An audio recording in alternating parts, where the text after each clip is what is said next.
लड़के को अचानक एक एलियन युद्ध कवच मिल गया और उसने सोचा कि इसे टुकड़ों में काटकर पैसे में बदलेगा। लेकिन उसने नहीं सोचा था कि यह कवच न केवल बेहद कठोर है बल्कि इसमें आई छोटी छोटी खरोंचें पानी के संपर्क में आते ही तुरंत ठीक हो जाती हैं। यह अद्भुत घटना देखकर लोग पूरी तरह से हैरान रह गए। सफेद बालों वाला लड़का अपने हाथ को कवच के अंदर डालने की कोशिश करता है और कवच उसके साथ हिलने लगता है। इसका नियंत्रण बहुत ही सरल था और वजन का भी कोई एहसास नहीं होता था। जब सभी इसे देख रहे थे तभी कुछ अप्रत्याशित हुआ।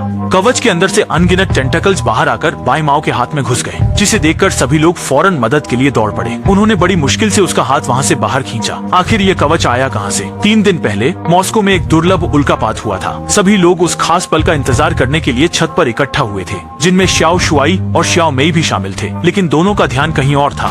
उनकी सोच पहले ही यहाँ से भटक गई थी। सहेली ने उनकी छोटी सी चाल को समझ लिया, इसलिए उसने उन्हें कमरे की चाबियां दे दी ताकि वे उसके मूड को और प्रभावित न करें। दोनों तुरंत वापस अपार्टमेंट पहुंचे और फिर उन्होंने अपनी योजना शुरू की। लेकिन जैसे ही वे अहम मोड़ पर पहुंचने वाले थे, अंतरिक्ष में एक एलियन जहाज उल्कापिंडों की बारिश की चपेट में आ गया। अदृश्य अवस्था से प्रकट होते ही यंत्र में खराबी आ गई और वो स्थिर होकर पृथ्वी की ओर गिरने लगा। और इसी समय सैन्य बल ने भी उसे देख लिया। 4000 किलोमीटर प्रति घंटे की अत्यधिक तेज रफ्तार से उन्होंने घबराहट महसूस की। सेना ने तुरंत लड़ाकू विमान को हवाई रोकथाम के लिए भेजा। चेतावनी का कोई असर न होने पर लड़ाकू विमान ने तुरंत 2 मिसाइलें दागी, जो सटीक रूप से लक्ष्य पर लगी। मिसाइलों की चपेट में आया एलियन यान और भी नियंत्रण खो बैठा और ऐसा लग रहा था कि जैसे किसी तरह का आत्मसंरक्षण सक्रिय हो गया हो।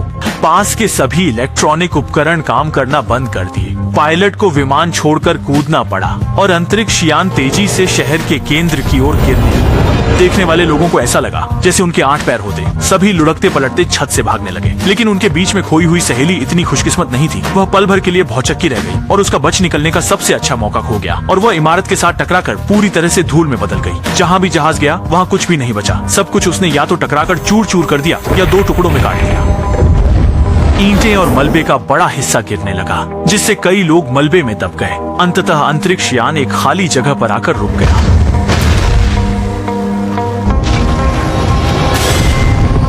सेना ने तुरंत स्थल को घेर लिया और अनुभवी विशेषज्ञों को विदेशी लोगों से बातचीत करने के लिए भेजा। यह जानने के बाद कि उनके इरादे बुरे नहीं हैं और वे अपनी अंतरिक्ष यान को सुधार कर धरती छोड़ देंगे, सेना ने अनावश्यक हताहतों से बचने के लिए यहाँ कर्फ्यू लागू कर दिया। वहीं दूसरी ओर छोटी में जब बेहोशी से जागी और अपनी सहेली की मृत्यु के बारे में पता चला तो वह तुरंत घर गई और अपने पिता की पिस्तौल चुरा ली। वह अपनी सहेली के बदले के लिए विदेशी को मारना चाहती थी। सब कुछ सुनिश्चित करने के लिए श्यामली ने अपने बॉयफ्रेंड से मदद मांगी। कुछ दोस्तों ने जब इतनी रोचक बात सुनी, वे तुरंत उत्साहित हो गए और शामिल होने के लिए तैयार हो गए। वे एक गुप्त रास्ते के माध्यम से प्रतिबंधित इलाके में प्रवेश कर गए और एक इमारत में चले गए जिसे अंतरिक्ष यान ने टक्कर मारी थी। वहाँ उन्होंने एक अनजान लोहे का टुकड़ा देखा। वहीं दूसरी ओर श्यामली मरने वालों को याद कर रही थी। अचानक एक एलियन पास में दिखाई दिया तो छोटी माई ने तुरंत बंदूक चला दी, पर डर के कारण वह लगभग इमारत से गिर ही गई। लेकिन अच्छा हुआ कि एलियन ने समय पर उसे बचा लिया। लेकिन अगले ही पल छोटी माई ने आश्चर्य से देखा कि एलियन के मुखौटे के नीचे एक इंसानी चेहरा था। इसी समय छोटे शुआई और अन्य लोगों ने आवाज सुनी और वहां पहुंचे और एलियन पर अचानक हमला कर दिया, जिससे एलियन इमारत से नीचे गिर गया।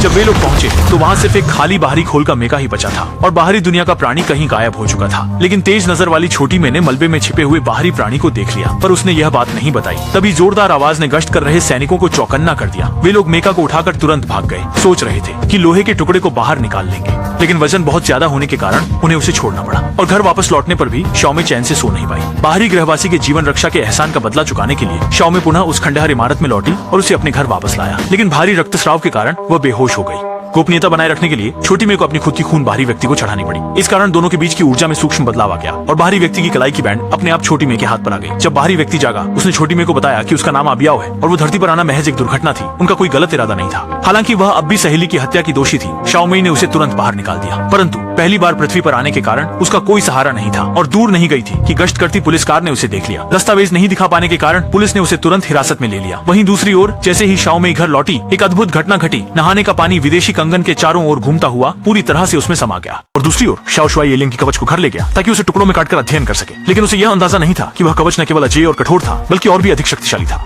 यहाँ तक कि जब छोटी छोटी खरोंचें पानी के संपर्क में आती हैं तो वे तुरंत ठीक हो जाती हैं। इस अद्भुत घटना ने सभी को चौंका दिया। बाई माओ ने कवच के अंदर अपना हाथ डालने की कोशिश की और अचरज की बात यह थी कि कवच भी साथ में हिलने लगा और उसमें बिल्कुल भी वजन महसूस नहीं हुआ। जब सभी लोग इस पर आश्चर्यचकित हो रहे थे तो अचानक एक अप्रत्याशित घटना हो गई। कायदे के अंदर से अचानक अनगिनत शाखाएं निकल आईं और सीधे बाई माओ के बाजू में घुस गईं। ये देखकर हर कोई मदद के लिए दौड़ा। बहुत मुश्किल से उन्होंने बाजू को वहाँ से खींच निकाला। हालात की जटिलता को देखते हुए श्याओ शुआई ने सोचा कि कायदे को श्याओ मेई के पिता जनरल रेड को सौंप दे, लेकिन उसने अनजाने में उन्हें नाराज कर दिया। जैसे ही वह उधर पहुंचा पुलिस ने उसे दंगा भड़काने वाला समझकर गिरफ्तार कर लिया। तभी जनरल रेड वहां आ गए। दरअसल वे पहले से ही शाओ और अपनी बेटी के रिश्ते के खिलाफ थे। जैसे ही उन्होंने शाओ को पकड़ा हुआ देखा, उन्होंने तुरंत जाकर उसे अपमानित करना शुरू कर दिया। शाओ की ओर से कहने की कोशिश कर रहे शब्द भी उसके गले में ही अटक कर रह गए। दूसरी तरफ शाओमई ने अपने पिता के संबंधों का उपयोग करके आबियाओ को बचाने के लिए कदम उठाया और उसने ठीक उसी समय पकड़े गए शाओ शुआई को देखा। वो दोनों को एक साथ बचाना चाहता था, लेकिन अंदर छिपा गुस्सा शाओ शुआई को सीधे मना करवा देता है, क्योंकि वह शाओमई के पापा पर कोई एहसान नहीं लेना चाहता था। कोई उपाय न देख शाओमई को पहले आबियाओ को ले जाना पड़ा। आबियाओ ने शाओमई को बताया कि उसे अपने धातु के टुकड़े को वापस पाना होगा, क्योंकि वह स्पेसशिप का मुख्य इंजन उपकरण है, वरना मैं यहाँ से जाने में असमर्थ रहूंगा। आबियाओ के जीवन बचाने के कर्ज को चुकाने के लिए और इस समस्या को जल्द से जल्द समाप्त करने के लिए शाओमई ने मदद करने का फैसला किया।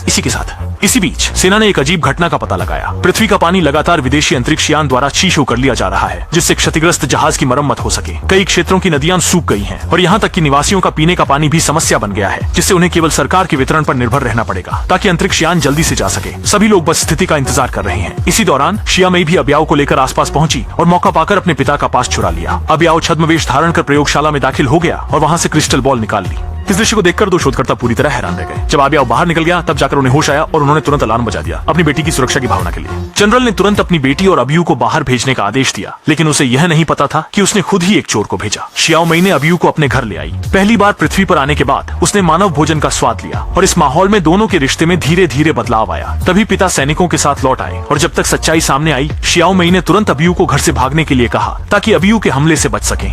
पीछा करते हुए वह आबियाओ को लोगों से भरे एक बार में ले गया। माहौल के प्रभाव में दोनों ने पूरी तरह से खुद को मुक्त महसूस किया, लेकिन यह दृश्य संयोगवश बॉयफ्रेंड के करीबी दोस्त ने देख लिया और तुरंत शाओ शुआई को फोन किया, ये बताने के लिए कि उसके साथ धोखा हो रहा है। भावना के चरम पर आबियाओ ने एक चेतन दृश्य उत्पन्न किया और शाओमई को अपने ग्रह पर ले गया। ये जगह वाकई स्वर्ग के समान थी, जहाँ धरती जैसे फूल, पेड़ और पौधे थे और किसी भी प्रकार का प्रदूषण नहीं था। छोटे शुआई ने यह सुनकर और गुस्सा हुआ और पलटकर उसने छोटे मी को एक थप्पड़ मार दिया, जिससे पूर्ण रूप से आबियू को गुस्सा आ गया और उसने उसे पीट डाला। इस पल में आबियाओ ने अपनी असली शक्ति का प्रदर्शन किया और तुरंत ही सबको धराशायी कर दिया। बाई माओ ने बंदूक निकाली और आबियाओ को खत्म करना चाहा, लेकिन गोली गलती से उसके साथी को लग गई। साथी ने तुरंत बदले में उत्तर पश्चिम जाने का संकेत दिया। जोरदार आवाज ने गश्ती गाड़ी को खींच लिया। साथी ने तुरंत छोटी शुआई को खींच कर ले गया, जबकि शाओमई और आबियाओ को गश्ती पुलिस ने पकड़ लिया। भागे हुए छोटी शुआई पूरी तरह से इस लड़के को वाकई में एलियनों ने परेशान किया, तो उसने भयंकर दर्द सहते हुए एलियन वाली आर्मर पहन ली, जिससे हजारों टेंटिकल्स ने उसकी नसों में प्रवेश किया। वह एलियन से भयंकर बदला लेना चाहता है। भाई को खोने से छोटा शुआई बहुत गुस्से में था, इसलिए उसने सच्चाई को उलट दिया और लोगों को उकसाते हुए कहा कि एलियन ने उसके भाई को मारा। और सेना न सिर्फ कार्रवाई नहीं कर रही थी, बल्कि एलियनों की रक्षा भी कर रही थी। सब लोग इस घटना में अपने संबंधियों को खो चुके थे। जब उन्होंने ऐसी बातें सुनी तो उन्हें तुरंत सहानुभूति मिली और वे हर संभव हथियार उठाकर तैयार हो गए।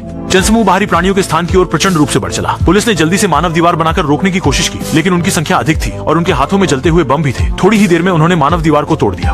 वे सीधा एलियन स्पेसशिप की ओर बढ़ गए। स्पेसशिप ने खतरा भांपते ही तुरंत ही उसमें से दर्जन भर एलियन बाहर निकल आए। लग रहा था कि बड़ी लड़ाई होने वाली है, लेकिन आश्चर्य की बात यह है कि एलियनों को कोई हानि नहीं पहुंची, बस उन्हें पास आने से रोकने की कोशिश कर रहे थे। पर इंसान पेट्रोल बम फेंक रहे थे, जिसे घातक कहा जा सकता है। दूसरी तरफ शाओमई अपने पिता को मनाने में लगी थी कि आबियाओ को जहाज में लौटकर पृथ्वी छोड़ दे, नहीं तो अगर इंसान पास पहुंच गए तो जहाज विस्फोट कर जाएगा और वह एक विनाशकारी युद्ध होगा।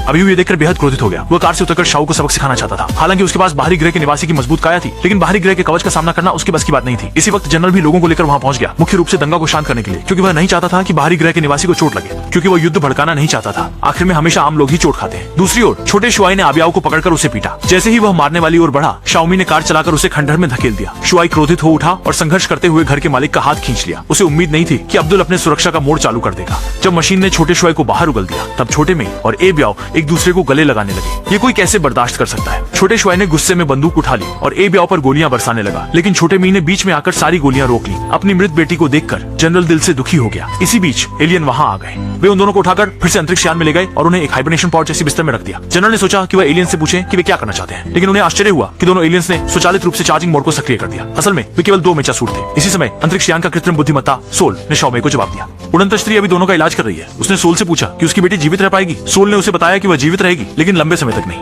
यानी वह केवल 70-80 साल और जीवित रह सकती है। ये तो ज्यादा ही फैंसी हो गया, लेकिन अमर अजर आबियाओ की तुलना में वास्तव में ये थोड़ा कम है। उसने जनरल को यह भी बताया कि उनके ग्रह पर धरती का दौरा करना मना है, क्योंकि यह एक युद्ध प्रेमी ग्रह है। पिछले 5000 वर्षों में कुल 15,000 युद्ध हुए हैं, जिसमें 4 अरब लोग मारे गए हैं और अगले 600 वर्षों में मानव जाति का विनाश हो जाएगा। वे वास्तव में मानवों के साथ अपना अंत नहीं चाहते थे, लेकिन शाओमई के आने से उनकी सोच में बदलाव आया, क्योंकि आबियाओ ने अपनी जीवन शक्ति शाओमई को दे दी। इसमें जरूर कुछ ऐसी चीज है जो अमृता से भी ज्यादा अहम है। सोल ने यह भी कहा कि वे वापस जाकर आबियाओ की भावना अपने ग्रह के नेताओं तक पहुंचाएगा। उसी समय शाओमई जाग गई और इसके बाद अंतरिक्ष यान ने प्रक्रिया शुरू कर आकाश की ओर उड़ान भरी और साथ ही जो पानी उसने सोखा था वह पृथ्वी को लौटा दिया। पता नहीं अगला पड़ाव कहाँ होगा, इसलिए इंसान को हमेशा दयालु रहना चाहिए। एक पल के गुस्से में आकर ऐसा कुछ न करे जो बाद में ठीक न किया जा सके, नहीं तो बाद में पछताने का समय भी नहीं मिलेगा।